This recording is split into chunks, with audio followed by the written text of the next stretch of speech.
तो एक इंटरेस्टिंग जानकारी आपके साथ साझा कर रहा हूँ मैं। पिछले हफ्ते जो है जो अलग-अलग राज्य हैं भारत के, उनके पावर मिनिस्टर्स को जो है, यानी कि उनके जो ऊर्जा मंत्री हैं अलग-अलग राज्यों के, उनका एक कॉन्फ्रेंस हुआ था नई दिल्ली में, जिसकी अध्यक्षता जो है केंद्रीय ऊर्जा मंत्री एम.एल. खट्टर ने की थी।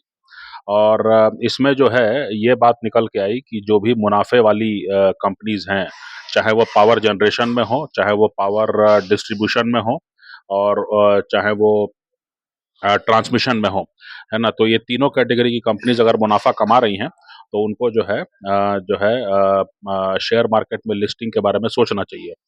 अब इसमें जो बात निकल के आती है, वो ये कि जो पावर जनरेशन कंपनीज़ हैं और जो पावर ट्रांसमिशन कंपनीज़ हैं, उनका मामला तो ठीक है, लेकिन जो पावर डिस्ट्रीब्यूशन कंपनीज़ हैं, जिनको आम तौर से हम डिस्कॉम्स कहते हैं, उनका मामला जो है वो काफ़ी गड़बड़ है और चिंताजनक है।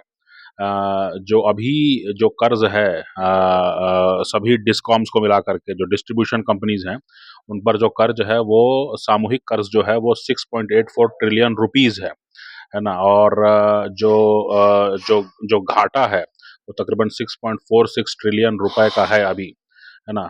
और ये काफ़ी चिंताजनक है। और इसमें मूल रूप से जो बात निकल के आ रही है वो ये कि कोयले का दाम और ऊपर से जो आयातित कोयला कोयला है, यानी कि बाहर से आप कोयला मंगा रहे हैं, तो उसके चलते जो है दाम बहुत बढ़ जा रहे हैं, और वो कहीं न कहीं जो डिस्ट्रीब्यूशन कंपनीज़ के बुक्स पर जो है दिख रहा है। तो अब इसमें एक बात तो समझ में आई कि सरकार जो है वो जो राज्यों के जो ऊर्जा जो संस्थान हैं, कंपनियाँ हैं, जो पावर जनरेशन कर रही हों, पावर ट्रांसमिशन कर रही हों, या पावर डिस्ट्रीब्यूशन कर रही हों, उनको भी जो है शेयर मार्केट पे लाना चाहती हैं और जवाबदेह बनाना चाहती हैं।